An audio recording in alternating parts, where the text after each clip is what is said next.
This is West Virginia Morning. I'm Teresa Wills. How does a well-known cartoonist pick his successor? The process might be more subjective than you'd expect. I picked up the phone and the voice on the other end said, "John, this is Fred Lastwell." I kind of choke on my Cocoa Puffs. Word for word, he said, "I got the packet of samples and I really like the way you draw big noses." That story and more coming up this West Virginia Morning. Support for West Virginia Morning is provided by Hope Gas, committed to the growth and development of West Virginia to strengthen the community. Information at wvisforhope.com. Governor Patrick Morrisey is getting pushback for the concerns he's raised about school clothing voucher funds that are accessed through ATMs. Maria Young reports. Morrisey says he doesn't want taxpayer dollars being used for beer and cigarettes and points out it's impossible to trace how voucher funds that are cashed out are actually used. But multiple thrift stores we checked with say they haven't been given a state vendor ID that would allow customers to use their EBT cards. Instead, some say they direct shoppers to the closest ATMs. Delegate Hollis Lewis, a Democrat from Kanawha County, says the cash disbursements aren't the real problem. That talking point is a pure distraction. It distracts from the criticism that was laid upon the governor's office for the application process. It's stigmatizing and it's stereotypical. Where we're going to try to blame indigent folks for a flaw in the process. Legislators meet on Tuesday to investigate the clothing voucher funds. For West Virginia Public Broadcasting, I'm Maria Young in Charleston. A group of Huntington residents hopes to ban the city from entering into any contracts for mass surveillance systems.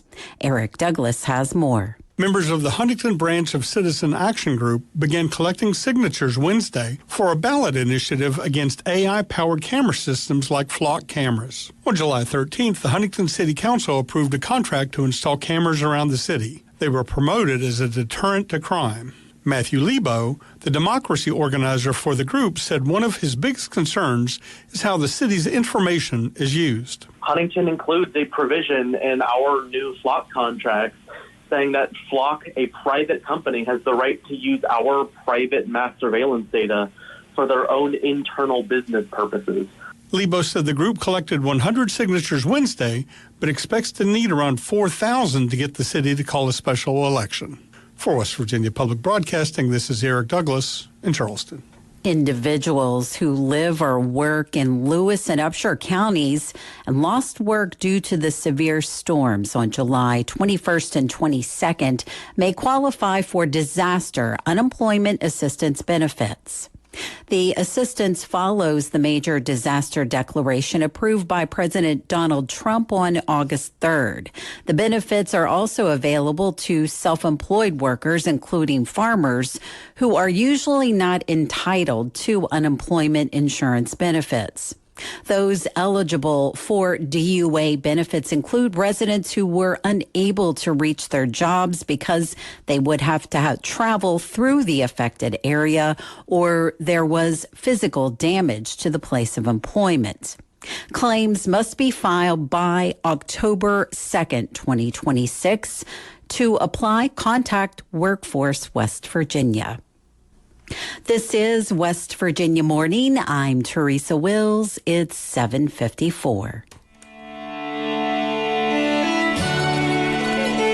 Patchy fog this morning, partly cloudy skies today, a chance of rain and thunderstorms, high temperatures in the 80s.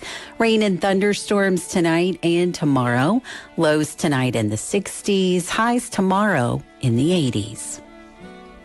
For nearly 100 years, Snuffy Smith has been a staple of newspaper comic pages, though these days it's easier to find him online. Snuffy Smith was brought to life by artist Fred Laswell in the 1930s, but now the strip is written and drawn by John Rose, who lives in Virginia's Shenandoah Valley. Inside Appalachia's Mason Adams spoke to Rose about drawing the famous hillbilly. How did you become Snuffy Smith's cartoonist? I was working as an editorial cartoonist and was a member, I still am a member of the National Cartoonist Society. and we have an annual meeting. And at this meeting, I was talking with a fellow editorial cartoonist, and he told me that he was working as an assistant on a syndicated comic strip. And I didn't really know that comic strip cartoonists used assistants.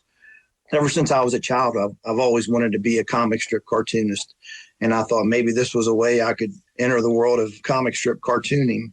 So I thought about it, and the first comic strip really that I thought of was Snuffy Smith. I had grown up reading it in my papers in Covington, Virginia. I loved it. I didn't always understand the gags when I was a kid, but I loved the artwork. I didn't know Fred Laswell, who was the longtime cartoonist on the comic strip, but because I was in the National Cartoon Society, I had access to his physical address and phone number. I just did a couple sketches. I did a sample Sunday comic strip. I did some character sketches, and I just mailed it in a package with some of my other work.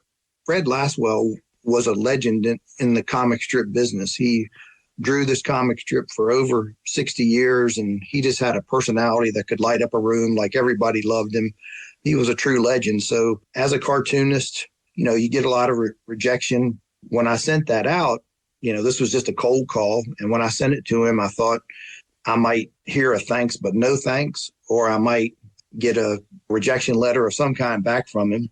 So I didn't know if I'd hear or not. But about 2 weeks after I mailed him the package, it was a Saturday, it was lunchtime, and I was eating a nutritious lunch of Cocoa Puffs. And the phone rang, and I picked up the phone, and the voice on the other end said, "John, this is Fred Laswell."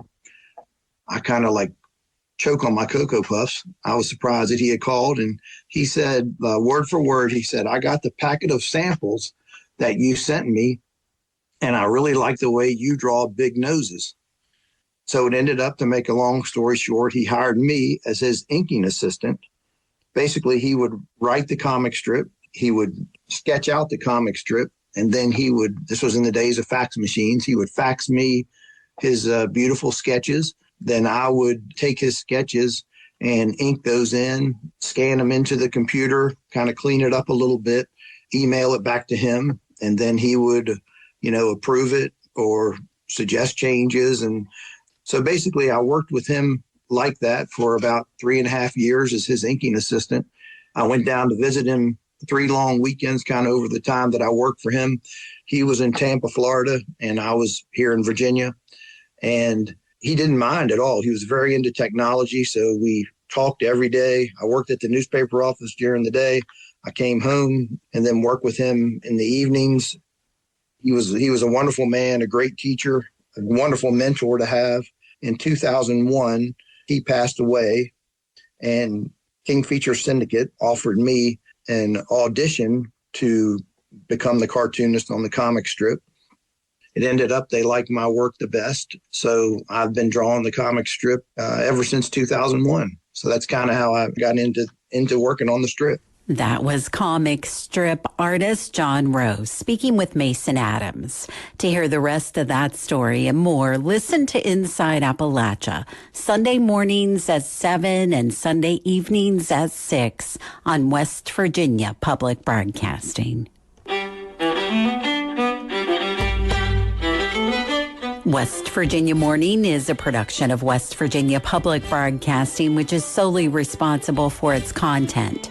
Support for our news bureaus comes from Shepherd University and Marshall University School of Journalism and Mass Communications.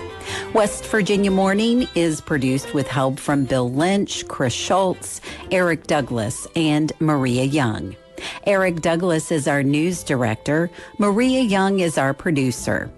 Listen to West Virginia Morning weekdays at 7:49 a.m. on WVPB Radio, or subscribe to the podcast and never miss an episode. #WV Morning. I'm Teresa Wills.